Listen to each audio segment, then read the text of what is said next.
ଏହି ଆଶୀର୍ବାଦପୂର୍ଣ୍ଣ ସକାଳ ପାଇଁ ପ୍ରଭୁଙ୍କୁ ଆମେ ବିଶ୍ୱାସ କରି ଧନ୍ୟବାଦ ଦେଉଛୁ। ଏହା କେବଳ ପ୍ରଭୁଙ୍କର ଦୟା।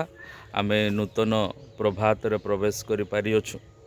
ପ୍ରଭୁ ଯୀଶୁଖ୍ରୀଷ୍ଟ କହନ୍ତି ଆପଣମାନେ ଦାନ ଧର୍ମ କରନ୍ତୁ।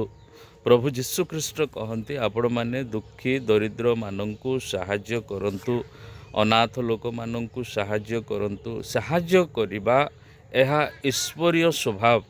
ସାହାଯ୍ୟ କରିବା ଏହା ପ୍ରଭୁଙ୍କର ଗୋଟିଏ ଚରିତ୍ର ଏବଂ ସେ ତାହାଙ୍କରି ଲୋକମାନଙ୍କୁ ମଧ୍ୟ ଏହି କାର୍ଯ୍ୟ କରିବା ପାଇଁ ସେ କହୁଅଛନ୍ତି।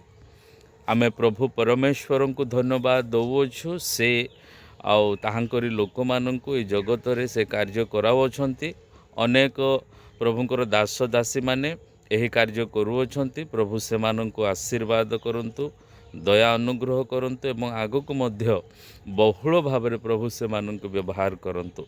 କିନ୍ତୁ ମୋର ପ୍ରିୟ ପ୍ରଭୁଙ୍କର ଲୋକମାନେ, ଆପଣମାନେ ଯଦି ପଢ଼ିବେ ମାଥ୍ୟୁ ସୁସମାଚାର 6 ଅଧ୍ୟାୟ, ସେଇଠାରେ ଲେଖା ଅଛି ଆପଣମାନେ କପଟିମାନଙ୍କ ପରି ଲୋକ ଦେଖାଇବା ପାଇଁ ସେହି ଧର୍ମକର୍ମ କରନ୍ତୁ ନାହିଁ। ଆପଣମାନେ କେବଳ ଲୋକମାନେ ଯେ ଦେଖିବେ ସେହି କାର୍ଯ୍ୟ ଏବଂ ଆପଣମାନଙ୍କୁ ସମ୍ମାନ କରିବେ, ଇଜ୍ଜତ ଦେବେ, ରେସ୍ପେକ୍ଟ ଦେବେ, ଆପଣମାନେ ଲୋକମାନଙ୍କୁ ଦେଖାଇବା ପାଇଁ ଏହି ପ୍ରକାର କାର୍ଯ୍ୟ କରନ୍ତୁ ନାହିଁ।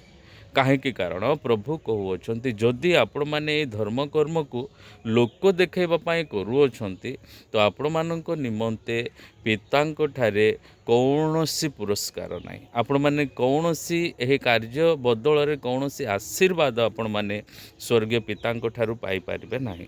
ତ ମୋର ପ୍ରିୟ ପ୍ରଭୁଙ୍କର ଲୋକମାନେ ଯେଉଁମାନେ ଏହି ସେବାରେ ଅଛନ୍ତି, ଲୋକମାନଙ୍କୁ ସାହାଯ୍ୟ କରିବା, ଧର୍ମକର୍ମ କରିବା, ବିଧବାମାନଙ୍କୁ, ଅନାଥମାନଙ୍କୁ, ଦୁଃଖୀ ଦରିଦ୍ରମାନଙ୍କୁ ଯେଉଁମାନେ ସାହାଯ୍ୟ କରୁଅଛନ୍ତି, ଯେଉଁମାନେ ହେଲ୍ପ କରୁଅଛନ୍ତି ଅନେକ ଦିଗରେ, ସେମାନଙ୍କୁ ମୋର ଗୋଟାଏ ପରାମର୍ଶ ରହିବ, ଆପଣମାନେ ଲୋକ ଦେଖାଇବା ପାଇଁ କାର୍ଯ୍ୟ କରନ୍ତୁ ନାହିଁ। ପ୍ରଭୁ ଆପଣମାନଙ୍କୁ ଏ କାର୍ଯ୍ୟ ଦେଇଅଛନ୍ତି ଯେପରି ପ୍ରଭୁ ଆନନ୍ଦିତ ହେବେ, ପ୍ରଭୁ ଖୁସି ହେବେ, ସେଥିପାଇଁ ଆପଣମାନେ ଏ କାର୍ଯ୍ୟକୁ ଆଗକୁ ବଢ଼ାଇ ନିଅନ୍ତୁ।